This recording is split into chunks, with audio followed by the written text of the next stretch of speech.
My name is Yu Ching Wu， 我係吳宇清。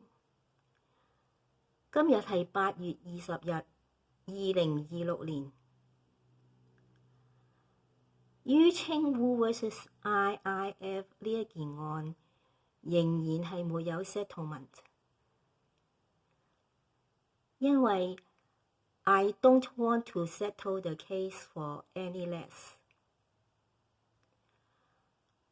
我要求 IIF 嘅余老闆賠償3000萬$30 million for this case。I don't want to settle the case for any less。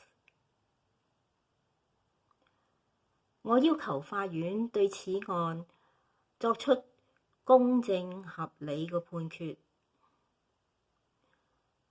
我現時通知媒體關於此案。